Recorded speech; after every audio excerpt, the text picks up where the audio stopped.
Hello, ladies and gentlemen, and welcome back to the official PokerStars channel. My name is Nicholas Walsh. We are live once again on a Wednesday. We're going to play some spins. We're going to do a Spin and Go Wednesday. That's what we're here to do. So far, been pretty costly here. I think we can bet here with the jack. That's okay. I am tempted to potentially bet two streets here. If we bet and get shoved on, it would be very sad, though.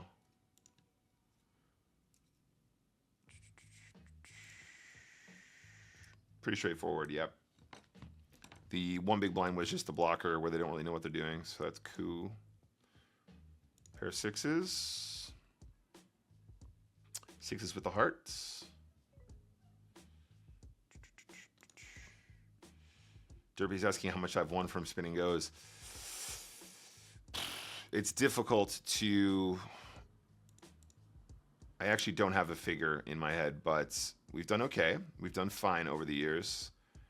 If you actually want a little bit more of a scientific response, I would highly recommend checking out my command beat spins. So I know it's not going to give you a dollar figure there specifically, but it will tell you our average ROI there, and that's probably a better response anyway, right?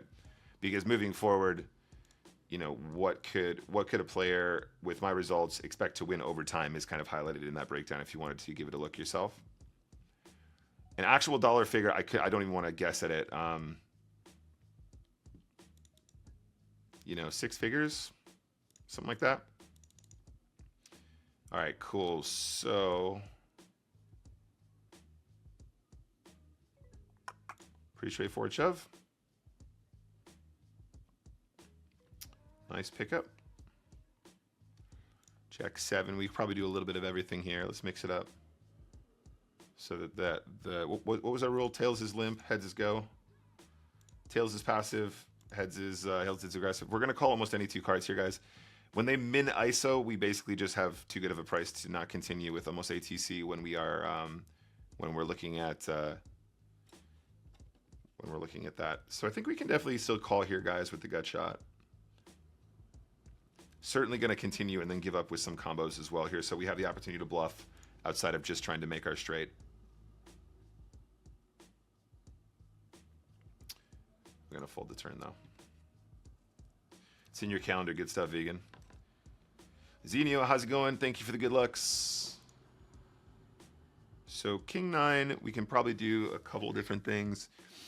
It might be nice to have this as a check back. We're gonna shove a lot of our weaker king combos here, which is totally cool.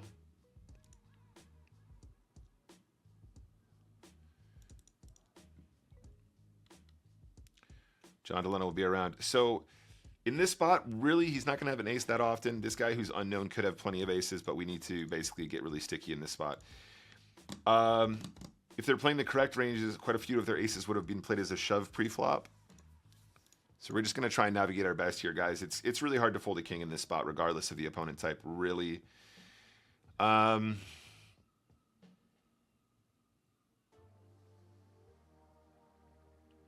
am tempted to just get it in on the turn. All right, guys, wish me luck. Nice answer. So something we want to mark down for future games moving forward, because like I said, this is a spot where... Okay, close that really quick.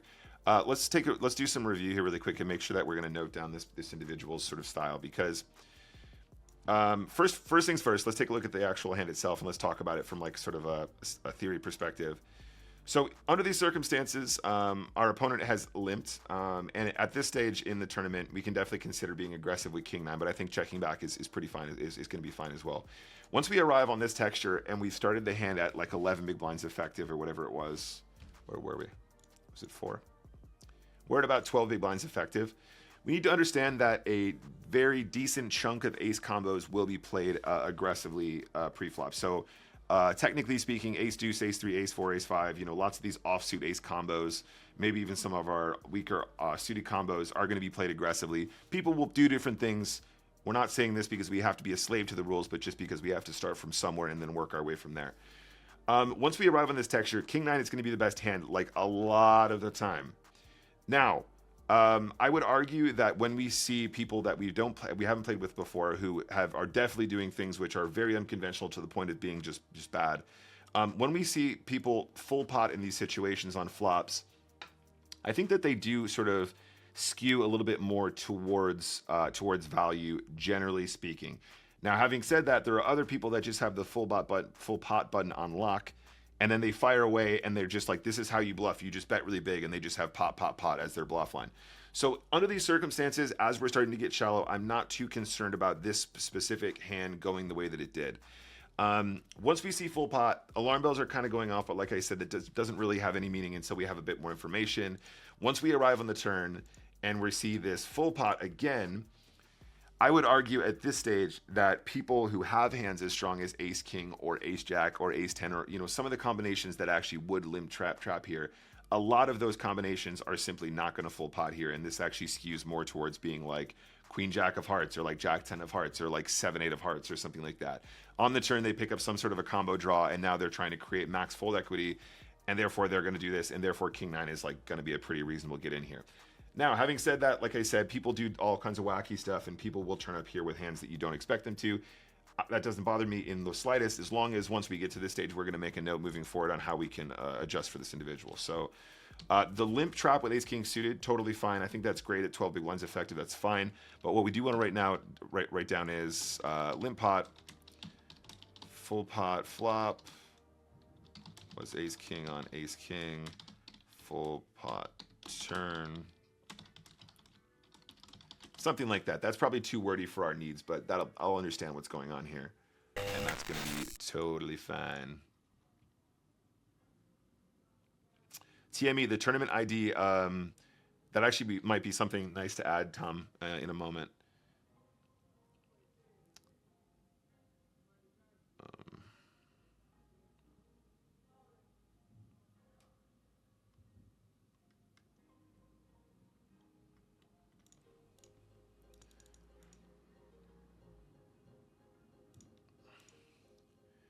It's a nice turn.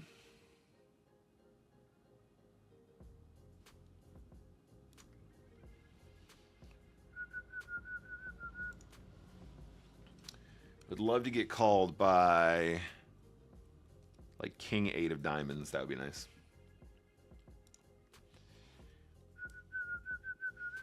I'm actually just going to raise this as bluff, you guys.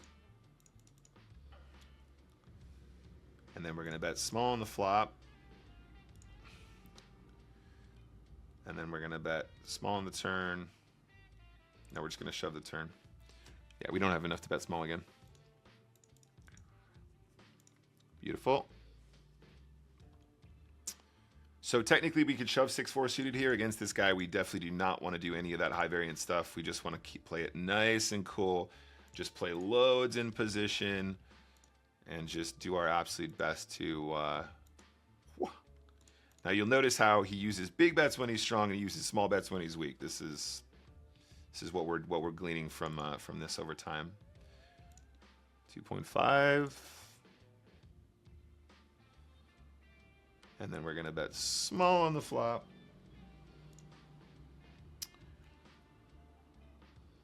And we're going to call the shove. And that's how you get 80% equity. Daylight robbery out here. Daylight robbery. I guess if I were to go. Oh my God. Somebody send him all the presents. Spade. 10. Okay. And this is min raise. Big blind action here. We got to call the one big blind. Again, this can be a 7, this can be an 8, this can be a 6, 9, 10. This can be other straight draws that we're beating as well. He's betting too small to fold the turn again. We could still be up against, jack 8s here. We could still be up against queen jack here. I wonder if this is ever a sign that we should raise the turn, honestly.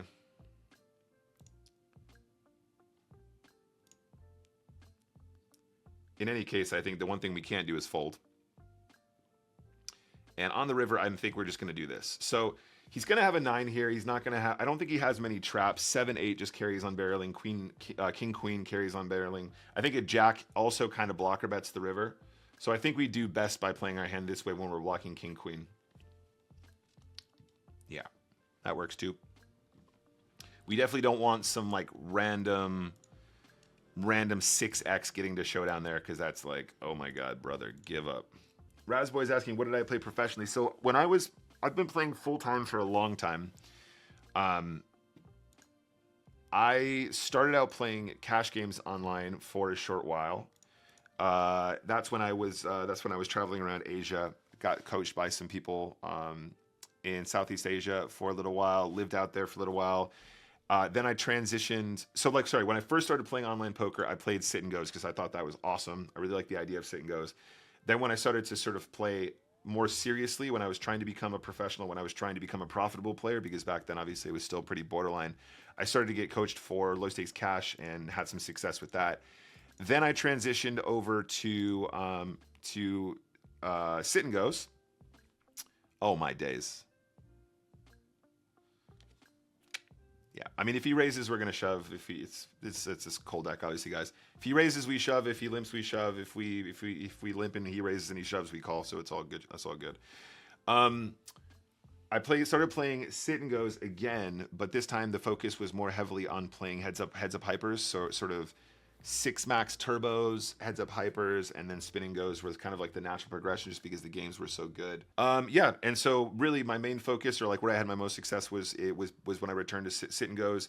Heads up hypers was probably one of my most successful games alongside spin and goes. The combination of those two is where I put in the most volume and had the most success. All right, we're gonna limp pocket fives. We're gonna definitely bet this flop. Definitely going to consider betting the turn here as well. Something like this is good. This is for value, by the way.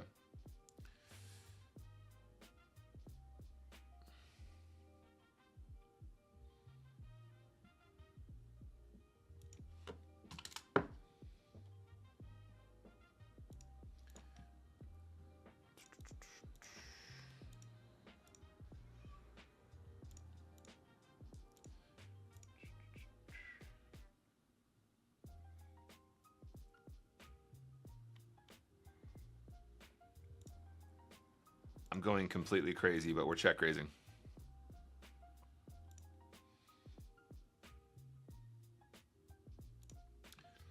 Completely crazy here.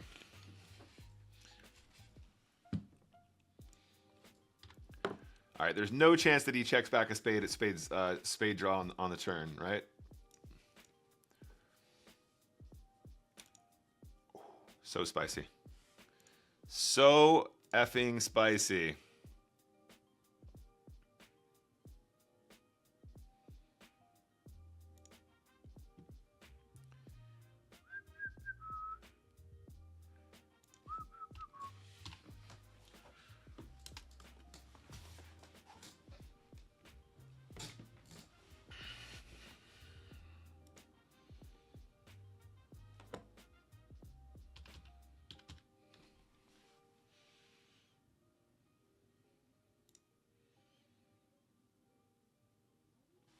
Oh yeah, oh yeah. Got max, got max. He calls us with Queen 10 there. Hitting the gut shot like, ayo. Honestly, I don't think we needed the gut shot hydraulic. I'm pretty sure we're winning like I said, we're value betting that turn because we will just get called by a lot worse on the ace. I really like that as a continuation bet for value. Definitely calling.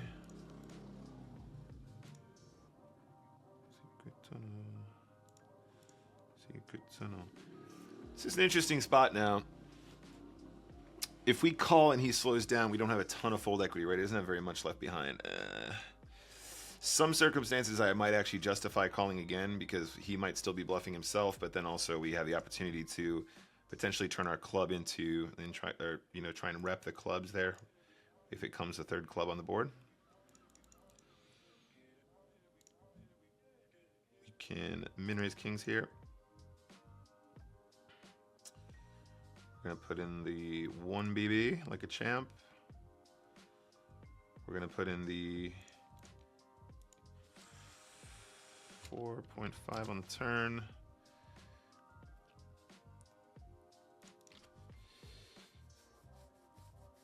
I think we're checking river, I guess. I don't know. King Jack. Ugh. It's pretty hard to get a 10 to call here, right? I think 10-7 probably ends up folding there. So it's like, that's what we kind of want him to call with, but like probably doesn't. And then we can value town ourselves against the clubs sometimes as well. So we're never going to check raise at the stack depth. We want him to just rep. So we're basically invested regardless of the run out here. We're just going to keep it cool and hope that he tries to scare us off. Question is whether or not we want to ship the turn here.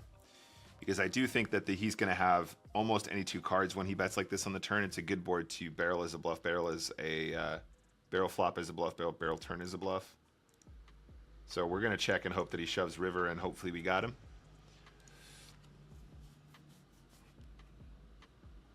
All right, let's flip for this one, guys. Yeah, let's do this one. Oops, just 3. That is a pretty good flop, you guys. That's fine. And then we're gonna do something like this. I'd like to make this look basically as scary as possible. 14.99, the scariest raise of all time. Because we don't mind getting it in, of course. Nice. Like, imagine you're raising ace-8 there, which I think is totally cool. Inexperienced players might raise an 8 there, and then when they see the raise back, they're like, okay, he's got 9s, he's got 10s, he's got an overpair, yada, yada, yada. It's Rustlin!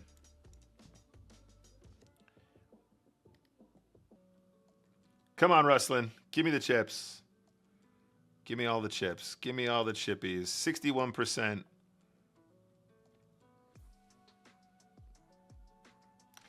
The run bad continues at the 25s, you guys. Come on, bro.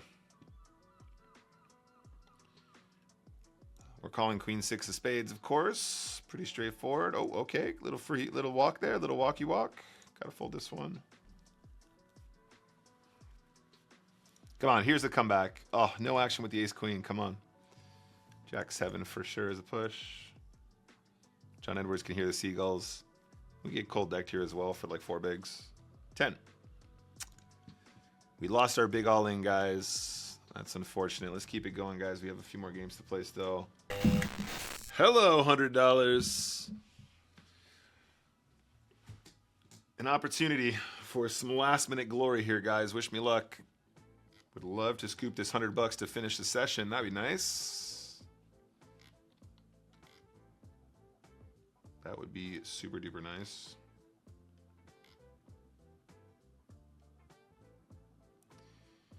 All right, so we're calling that shove, no problem. 8-7 is a very reasonable shove when you're this short. GG Rustlin, heads up for the win, guys. Reg v reg, this is a call. This guy is a confirmed reg for sure, so it's not something that we want to try and avoid, and it's going to be significantly within a call. Like, this is probably like 13 big blinds or something like that. Too many outs, huh? So you're saying there's too many outs.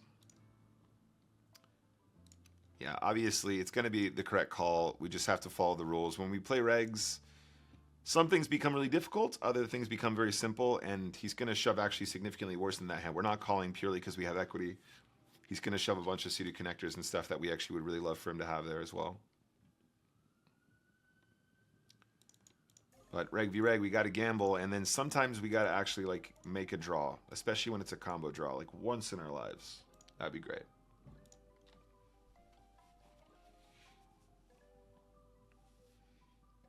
Work on the way of watching.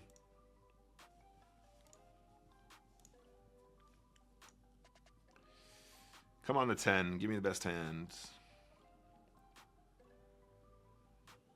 Beautiful. Yo, Hackett, what's up? Hackett has great news, everybody. Listen up.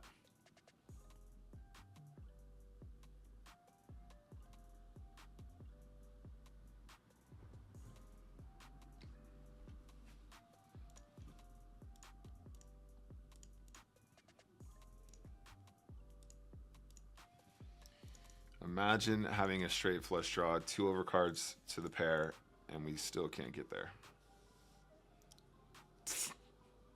Hackett, you're banned.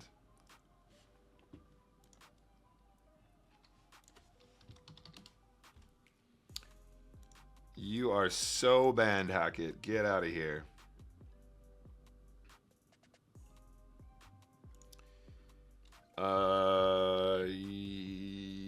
Yes, we're gonna try again, guys. Wish me luck. We are gonna try and do something here. Woo! Sick bluff. All right, we're limping. If he shoves, we're gonna call. Again, reg v reg. This is super duper standard.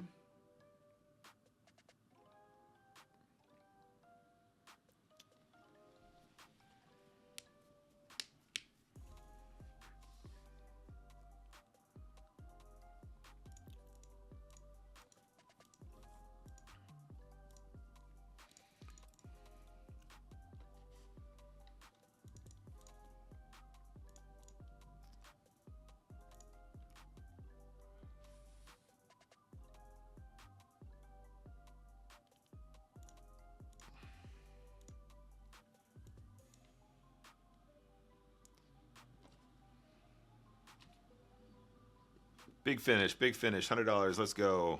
So I love you all very much, guys. Enjoy the rest of your evening. I'll see you guys tomorrow from 6 p.m. onwards. So I hope you guys will join me then. Love you all. Goodbye, guys.